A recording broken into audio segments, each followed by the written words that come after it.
proctólogo y también con los gastroenterólogos de la importancia de hacerse una colonoscopia a tiempo. Estamos hoy con la doctora Juliana Suárez. Doctora, bienvenida al programa. ¿Cómo le ha ido? Hola, Caro. Hola, Cami. Muy bien.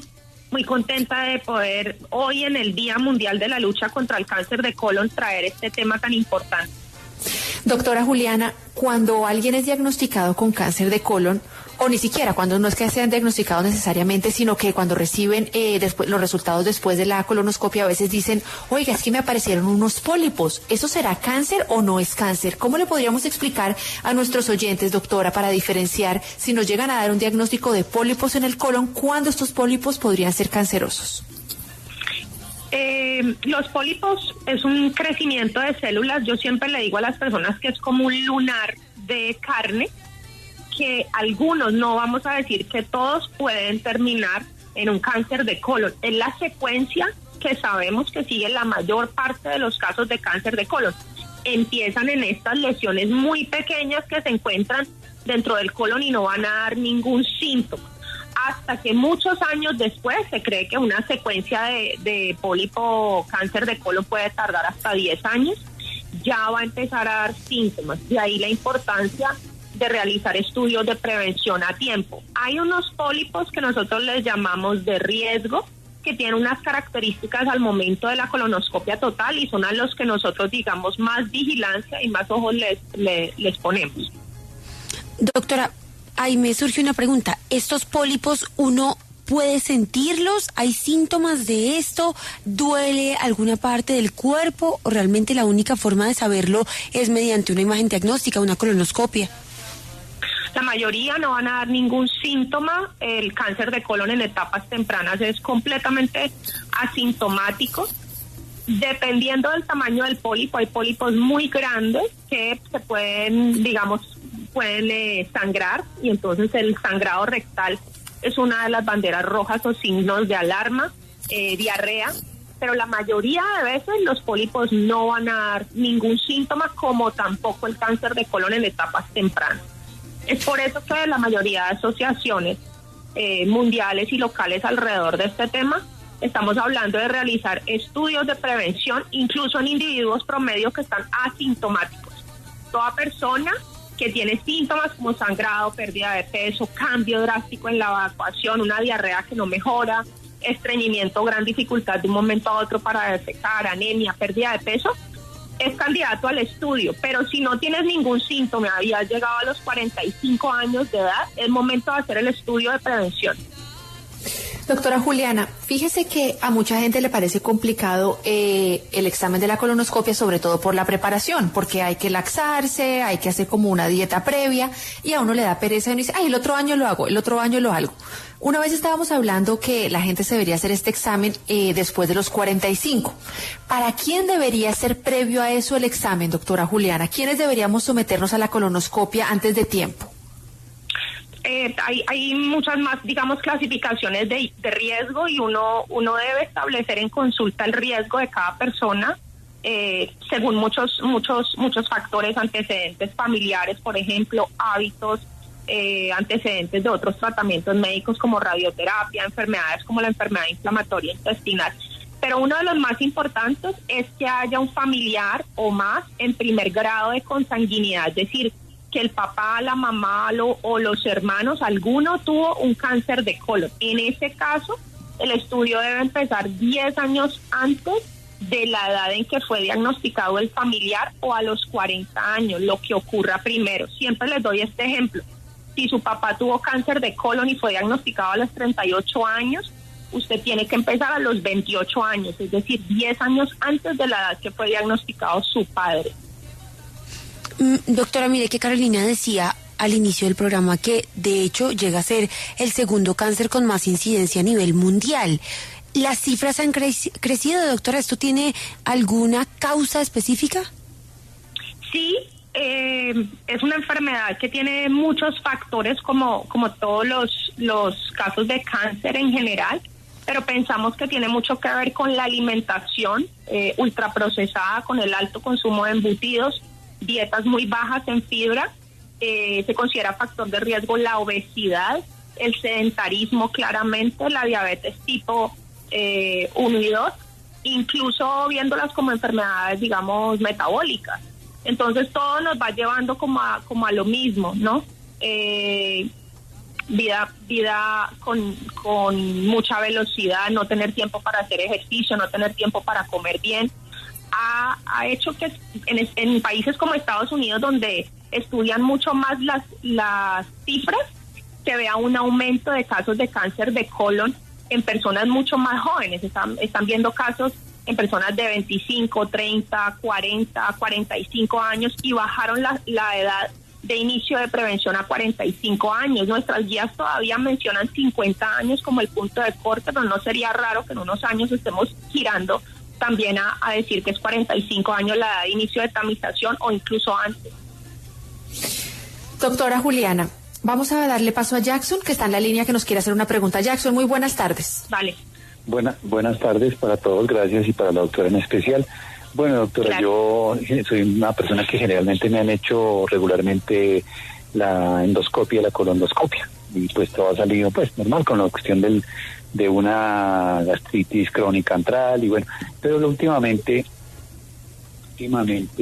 la colondoscopia que me hicieron en noviembre, el doctor pues me dijo que había salido un pólipo. Entonces el pólipo lo retiraron, lo mandaron a patología, salió negativo, pero entonces después cuando el gastroenterólogo vio los resultados me dijo, bueno, está bien, no hay problema, pero quisiera repetir la colondoscopia porque en la parte donde se lo retiraron hay como una manchita que quisiera descartar cualquier cosa. Entonces pues indudablemente queda uno muy preocupado, queda uno muy angustiado, he estado realmente bajo estrés.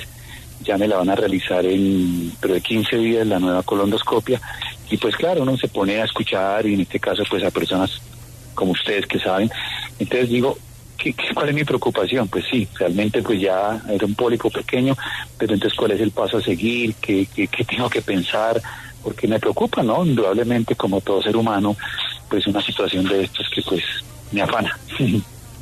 No tengo mucha información como para decirte cuál es el paso a seguir. Definitivamente, si hay que volver a ingresar al colon y tomar nuevas biopsias, ese es el paso a seguir. Gracias a Dios, hoy en día contamos en nuestro país con equipos de altísima calidad, en equipos multidisciplinarios conformados por gastroenterólogos, cirujanos gastrointestinales, coloproctólogos. Nosotros estamos haciendo la misma colonoscopia que en este momento pueden estar haciendo en Japón, en Estados Unidos, con altísimos estándares de calidad, y hay que confiar en eso, en la experticia de nuestros profesionales. Mire, doctora, aquí nos pregunta un oyente, ¿qué es una lesión de bajo grado en una biopsia de colon? ¿Esto es un cáncer iniciando? Y si es así, ¿en cuánto tiempo podría llegar a ser cáncer?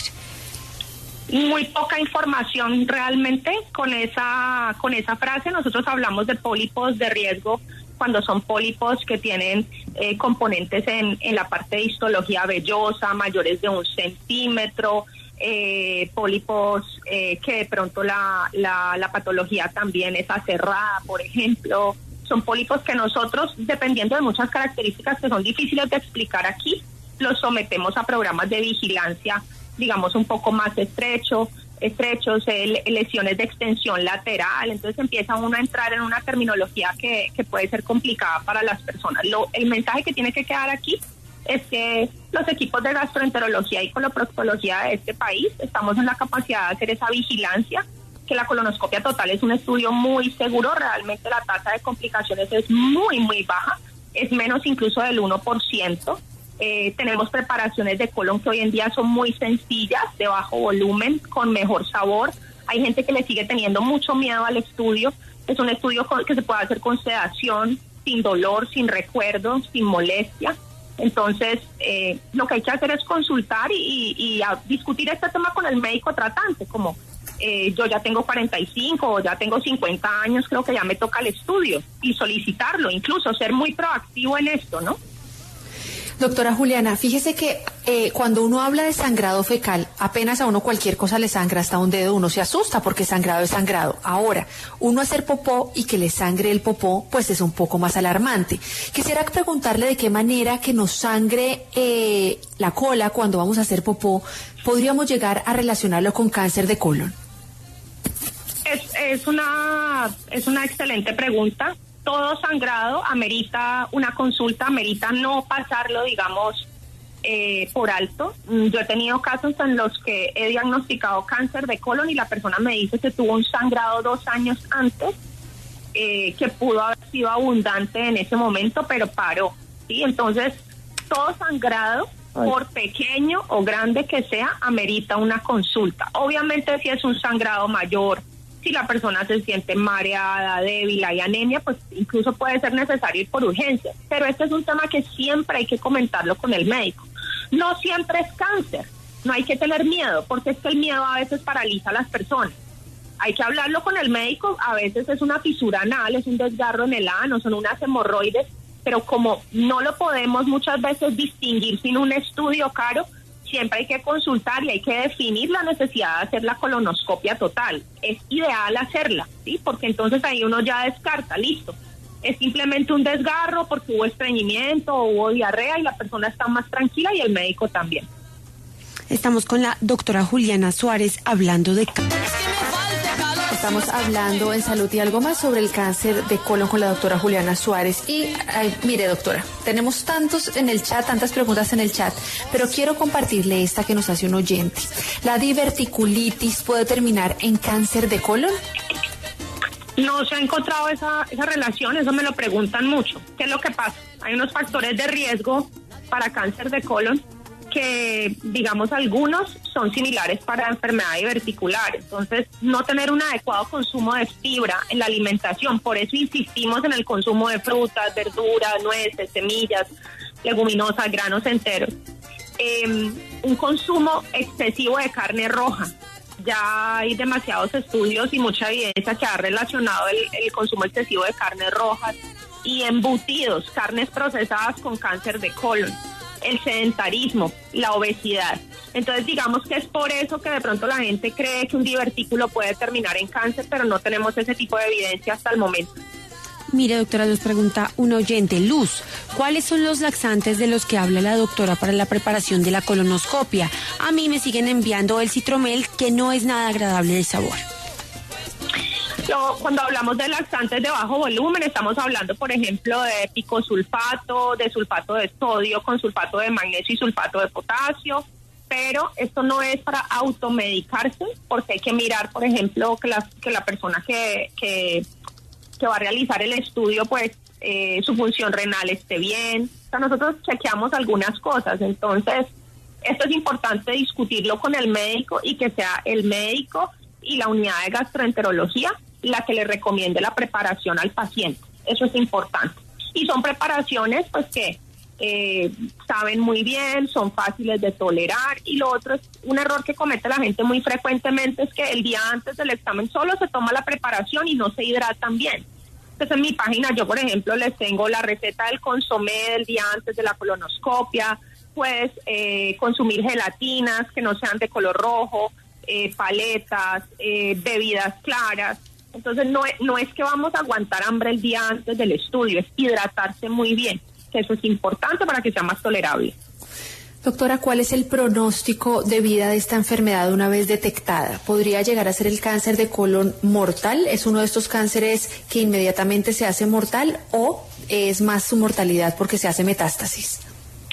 Se ha avanzado mucho, incluso en casos de cáncer metastásico. Lo que pasa es que nosotros queremos llegar a tiempo. Yo siempre he dicho que la colonoscopia es la herramienta más fuerte. Claro, tenemos que alimentarnos bien, consumir fibra, hacer ejercicio, pero incluso siendo personas deportistas y cuidándonos en la alimentación, no estamos exentos de esta enfermedad.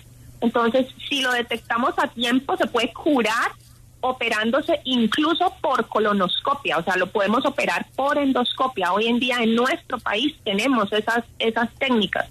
De todas maneras, un cáncer que es detectado en etapas avanzadas, en muchos casos hay mucho trabajo por hacer, hay que manejar también, digamos, la información con expectativas reales, pero yo soy una persona muy positiva y tenemos hoy en día cada vez más tratamiento para personas que incluso son diagnosticadas en estado avanzado. ¿Qué es lo que uno quiere, Caro? Prevención, porque es que la colonoscopia previene el desarrollo de la enfermedad. Es de hecho el único estudio que ha estado en la capacidad de demostrar eso, diagnóstico y detención temprana. Ya cuando uno llega a una colonoscopia donde ve un tumor grandísimo dentro del colon, pues uno siente, yo te voy a decir cómo me siento, como si me hubieran invitado a una fiesta a última hora. O sea, ¿qué pasó aquí? El paciente consultó en algún momento al sistema de salud y no se le ordenó el estudio a tiempo, o el paciente no consultó porque no era consciente de que habían síntomas y tenía que consultar, o no sabía que existía este estudio para prevenir esta enfermedad que hoy en día es tan frecuente. Mira, doctora, aquí nos pregunta un oyente, me han realizado 5 endoscopias en 20 años aproximadamente, pero me dicen que no quedó bien la preparación. Tengo 67 años y mi problema es que me descompensa la preparación, incluso de bajo volumen, y lo devuelvo. ¿Hay otra opción? En esos casos hay que hablarlo con el médico, porque si hay vómito tenemos medicamentos para controlar el vómito, y hay que ver qué preparación se ha utilizado. Hay técnicas, por ejemplo, en las cuales nosotros podemos mezclar la preparación con otra bebida o con un saborizante que le cambie el sabor al paciente, pero todos los estudios van a requerir preparación y en eso debo ser muy clara. Hay gente que dice, no, entonces háganme una escanografía. Una escanografía convencional no va a dar toda la información que da la colonoscopia total, e incluso una colonoscopia virtual requiere preparación también. Un colon por enema requiere preparación, una cápsula de colon requiere preparación. Entonces es algo, digamos, que se puede hablar en la consulta y se puede tratar de preparar a la persona para el siguiente estudio. Doctora Juliana, antes de despedirla tenemos a Jackson que le quiere preguntar. Jackson, buenas tardes. Sí. No. Buenas tardes. Aló. Buenas tardes. Aló, buenas tardes. Doña doctora, por una preguntita. Aló. Adelante. Lo que pasa es que a mí me hicieron una colonoscopia hace aproximadamente unos 4 meses, pero resulta que yo no aguanté la colonoscopia porque llevó la manguera el doctor hasta cierto punto que me estaba doliendo mucho. Bueno, ahí el doctor dijo que yo era cobarde, que no aguantaba la colonoscopia. Bueno, hasta ahí la hizo y después me terminó que el resto con unas imágenes. Y me tomaron unas imágenes allá otra doctora y bueno, y ahí me diagnosticaron que tenía hemorroides y también que resulta que el ano mío era con una curvatura y por eso es que no aguanté la colonoscopia. Entonces el doctor en la manguera la estaba metiendo recta y resulta que el ano tenía una curvatura, por eso fue después que me hicieron las imágenes que salió, el doctor no se dio cuenta. Yo no sé, era un señor de avanzada edad, no sé si fue que no miró en las imágenes, en la pantalla que el ano tenía una curvatura y no, pues, entonces se terminó la colonoscopia con unas imágenes para ayudarme, y igual que el doctor a los 2-3 días cuando resultó lo que se dio cuenta de que él estaba metiendo mal la manguera y el ano tenía una curvatura. Ahí esa colonoscopia quedó mala o con las imágenes se complementó, me salió hemorroide grado 2 o 3. Esa colonoscopia quedó mal hecha o ahí se vio todo se completó con las imágenes, ahí la colonoscopia quedó entera o ahí no se detectó más nada. Algunas colonoscopias quedan incompletas por múltiples razones, porque la preparación no es, digamos, satisfactoria. Hay mucha materia fecal en el estudio, hay angulaciones dentro del colon que no permiten avanzar el equipo. El ano definitivamente en cada persona puede tener curvaturas diferentes, claramente como lo dice el médico, y en ese caso lo que se puede hacer es determinar si de pronto requieres el estudio con una anestesia general. No quiere decir que no se pueda volver a intentar. Doctora Juliana, muchas gracias por haber estado aquí con nosotros y respondernos todas las preguntas. Cuéntenos sobre su libro, sobre sus redes sociales y sobre sus cursos para las personas interesadas. Gracias, Caro y Cami. Me encuentran en @DRA Suárez Gastro. Espero que se lean El arte de hacer popó, que ingresen a Intestino Saludable y que se hagan la colonoscopia total a tiempo, que es la cita más importante que tienen con su salud digestiva.